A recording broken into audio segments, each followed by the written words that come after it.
কিভাবে এই ঘটনা ঘটানোর সময়তে রেড লাইট এরিয়া অর্থাৎ যেখানে দেহ ব্যবসা হয় সেই এলাকাতে সঞ্জয় রায় পুলিশের গাড়ি নিয়ে, রাজনৈতিক দলের কথা নয়, আরজি করের মামলার জাজমেন্টে সিভিক ভলেন্টিয়ার সম্পর্কে যে তথ্য উঠে এসছে, সঞ্জয় রায় যে অভিযুক্ত ছিল পরবর্তীকালে দোষী প্রমাণিত হয়েছে, যাবজ্জীবন কারাদণ্ড হয়েছে, এবং যে 172 পাতার যে আরজি কর মামলার রায় বেরিয়েছে সেই রায়তে ছত্রে ছত্রে সিভিক ভলেন্টিয়ার সম্পর্কে যা তথ্য প্রমাণ উঠে এসছে সঞ্জয় রায় সম্পর্কে, এবং কিভাবে পুলিশ প্রশাসন এই সঞ্জয় রায়দেরকে তৈরি করেছে, কিভাবে এই ঘটনা ঘটানোর সময়তে রেড লাইট এরিয়া অর্থাৎ যেখানে দেহ ব্যবসা হয় সেই এলাকাতে সঞ্জয় রায় পুলিশের গাড়ি নিয়ে সেই এলাকাতে গেছে। এমনকি আরজি করের ঘটনা ঘটাবার সময়তে সেই পুলিশের বাইক, যে পুলিশের বাইক সাধারণত পুলিশ ব্যক্তিরা ছাড়া ব্যবহার করতে পারেন না, সেই পুলিশের বাইক নিয়ে গেছেন, এবং কিভাবে আর্মড ব্যাটালিয়নের যে জায়গাতে সেখানে সঞ্জয় রায় থাকতো, একজন সিভিক ভলেন্টিয়ার থাকতো, আর্মড কলকাতা পুলিশের যে ব্যারাক সেই ব্যারাকে থাকতো, সব কটা মানে তথ্য দেখলে কার্যত চক্ষু চড়ক গাছ হয়ে উঠবে।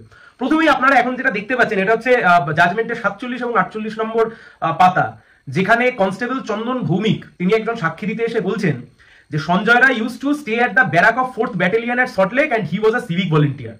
It is his evidence that the said barrack was for the armed Kolkata police, অর্থাৎ কলকাতা পুলিশের ব্যারাক। আপনি একবারের জন্য ভাবুন, সিভিক পুলিশ বলে কোনো শব্দ নেই, কথা হচ্ছে সিভিক ভলেন্টিয়ার। আপনি আরো অবাক হয়ে যাবেন এই 48 নম্বর পাতায় 264 নম্বর পয়েন্ট, যে 5/8/2024 he went on duty at সালুয়া Paschim Medinipur and Sanjay Roy was in the team. They came back on 7/8/2024. Kolkata হাইকোর্টের বিভিন্ন বিচারপতি, হতে পারে প্রধান বিচারপতি ডিভিশন বেঞ্চ জাস্টিস মান্থা, একের পর এক বিচারপতি বিভিন্ন রায় দিতে গিয়ে বলেছেন যে সিভিক ভলেন্টিয়ারকে কোনো ল অ্যান্ড অর্ডারের কাজে ব্যবহার করা যাবে না, সিভিক ভলেন্টিয়ারকে কোনো রকমের এমন কোনো ডিউটিতে রাখা যাবে না। সেই সিভিক ভলেন্টিয়ার কোথায় ডিউটি করতে গেছিলেন না, সেই সিভিক ভলেন্টিয়ার কলকাতা পুলিশের সাথে পশ্চিম মেদিনীপুরে তারা গিয়েছিলেন কোন একটি ল অ্যান্ড অর্ডারের কাজে। আপনি ভাবুন একবারের জন্য, সিভিক ভলেন্টিয়ার, যে সঞ্জয় রায়কে নিয়ে কথা হচ্ছে সিভিক ভলেন্টিয়ার। এর পরবর্তীতে যা যা উঠে আসছে এই জাজমেন্টের 89 এবং 90 নম্বর পাতা 6 নম্বর প্রশ্ন এবং পরবর্তীকালে যা যা, from the evidence it appears that you are attached to 4th battalion SI Anup Dutta look after the patients of the deponents of the welfare to say it is true. অর্থাৎ কে না, এএসআই অনুপ দত্ত তিনি নাকি এই সিভিক ভলেন্টিয়ারকে দায়িত্ব দিয়েছিলেন পুলিশের পরিবারের দেখভাল করবার জন্য, যারা যদি কেউ হসপিটালে ভর্তি হয়। সবচেয়ে মজার বিষয় দেখুন যে পুলিশের বাইক, কলকাতা পুলিশের বাইক, সেই কলকাতা পুলিশের বাইক ব্যবহার করতো কে না, সেই কলকাতা পুলিশের বাইক ব্যবহার করতো এই সঞ্জয় রায়। সেই কলকাতা পুলিশের বাইক ব্যবহার করেই সে আরজি করে ঘটনা ঘটাতে গেছে, সেই কলকাতা পুলিশের বাইক ব্যবহার করেই সে রেড লাইট এরিয়াতে গেছিল। কি বলছেন শুনুন, from the evidence of the set PW38 SI Sanjay Roy it also appears that use to occupy the barrack 4th battalion under the instruction permission of ASI Anup Dutta that you are allowed to use the official bike of Kolkata police number WB01 AE 5021 which was officially allotted to the welfare cell under the permission of ASI Anup Dutta. What do you want to say? সেখানে সে স্বীকার করছে যে হ্যাঁ, কলকাতা পুলিশের এই bike ASI Anup Dutta আমাকে দিয়েছিল, আমি এই বাইক ব্যবহার করতাম, এবং এই বাইকে চেপেই সে রেড লাইট এরিয়াতে গেছিল, এই বাইকে চেপেই রেড লাইট এরিয়ায় গিয়ে সে মদ্যপান করেছিল, এই বাইকে চেপেই যেখানে দেহ ব্যবসা হয় সেখানে গিয়ে মদ্যপান করে, এই বাইকে চেপেই সে আবার আরজি কর কলেজে ফিরে আসে।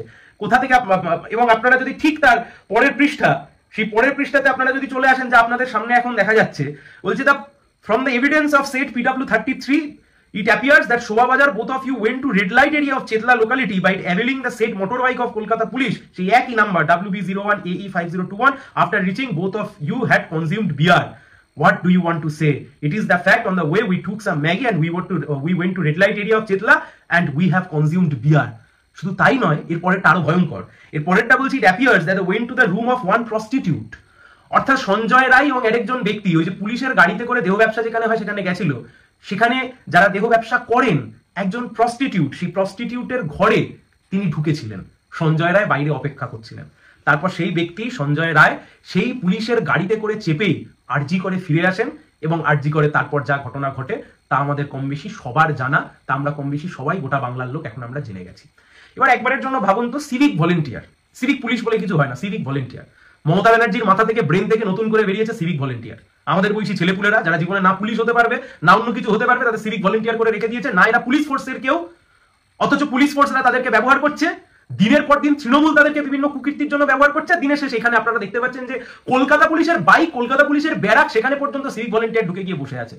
কি উত্তর দেবেন রাজ্যের মাননীয় মুখ্যমন্ত্রী, কি উত্তর দেবেন রাজ্যের পুলিশ মন্ত্রী, কি উত্তর দেবেন ডিজি, কি উত্তর দেবেন রাজ্যের পুলিশের কর্তা ব্যক্তিরা? কেউ কোনো উত্তর দিতে পারবেন না। এবং সবচাইতে অদ্ভুত বিষয়, যেখানে জাজমেন্টটা যেখানে লেখা হচ্ছে সেখানে লিখছেন বিচারক লিখছেন, it also appears from the evidence that the accused was pampered by the ASI Anup Datta and he gave him a unbridled power and the accused availed the benefit of the same and started a life which does not go with the lifestyle of any member of disciplined force. একটা discipline force, পুলিশটা একটা discipline force, পুলিশটাকে একটা ছেলেখেলার জায়গায় পরিণত করেছে civic ভলেন্টিয়ারকে পুলিশের সাথে জুটিয়ে দিয়ে। Civic volunteer সে police নয়, কিন্তু সিভিক ভলেন্টিয়ার আর পুলিশ এখন সমগোত্রীয় হয়ে গেছে। কি বলছেন বিচারক? বিচারক বলছেন এমন ভাবে প্যাম্পার্ড করেছেন পুলিশের কর্তা ব্যক্তিরা সঞ্জয় রায়কে, বাইক দিয়েছেন, সেখানে রেখেছেন, আর তার জন্যই আজকে সেইরকম একটা ঘটনা ঘটাতে পেরেছে। এটা আলাদা বিষয় যে আমরাও সবার মতো বিশ্বাস করি একা সঞ্জয়ের পক্ষে এই কাজ ঘটানো জীবনে কোনোদিন সম্ভব নয়। এবার একটা ছোট্ট মানে এত বড় জাজমেন্ট, 172 পাতার জাজমেন্ট, এই একটা মাত্র ভিডিওতে 172 পাতার জাজমেন্টকে আপনাদের সামনে পড়ে শোনানো বা বুঝিয়ে বলা আমাদের পক্ষে সম্ভব না। শুধু একটা অ্যাসপেক্ট, 172 পাতার জাজমেন্টের একটা অ্যাসপেক্ট, শুধু সিভিক ভলেন্টিয়ার। যে সঞ্জয় রায়কে নিয়ে আলোচনা হচ্ছে সেই সঞ্জয় রায় সিভিক ভলেন্টিয়ার। সেই সিভিক ভলেন্টিয়ারকে কিভাবে প্যাম্পার্ড করেছে এবং সেই সিভিক ভলেন্টিয়ার কলকাতা পুলিশের গাড়ি নিয়ে কি কি কাণ্ড ঘটিয়েছে, এমনকি প্লেস অফ অকারেন্সে যাওয়ার সময়তে, ঘটনা ঘটানোর সময়তেও এই গাড়ি নিয়ে এসে গেছে, এই গাড়ি নিয়ে এসে ঘটনা ঘটিয়ে সেখান থেকে বেরিয়েছে।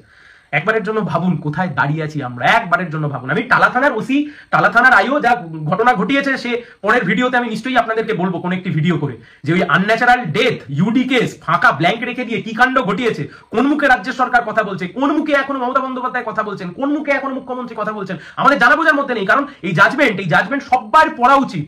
যারা আমরা রাস্তায় নেমেছিলাম, এই যদি ইংলিশে কেউ না পড়তে পারেন, বাংলায় অনুবাদ করে পড়া উচিত, কিন্তু পড়ে দেখা উচিত। টালা থানার ওসি, টালা থানার আইসি, টালা থানার ইনভেস্টিগেটিভ, টালা থানার আইসি, মার্জনা করবেন যিনি গ্রেপ্তার হয়েছিলেন, ওসি আইসি না, একজন ব্যক্তি, টালা থানার আইসি এবং পরবর্তীকালে যারা আইও ছিলেন এই কেসে, কিভাবে গোটা বিষয়টা তদন্ত করেছে। দিনের শেষে একবারের জন্য ভাবুন, পুলিশ, যে পুলিশের উপর আমরা ভরসা করি, যে পুলিশের উপর আমরা বিশ্বাস করি, সেই পুলিশ আজকে সিভিক ভলেন্টিয়ার, পুলিশ ফোর্স সবকিছু মিলেমিশে এমন অবস্থায় গিয়ে দাঁড়িয়েছে, যার জন্য বিচারক আজকে এমন কথা লিখছেন এবং গোটা দেশের মানুষের সামনে, বিশ্বের মানুষের সামনে এই জাজমেন্ট আসছে, যে জাজমেন্ট থেকে দেখা যাচ্ছে যে পুলিশের সবকিছু ব্যবহার করে সঞ্জয় রায় সিভিক ভলেন্টিয়ার এই কাজ ঘটাচ্ছেন। সবাই ভালো থাকবেন।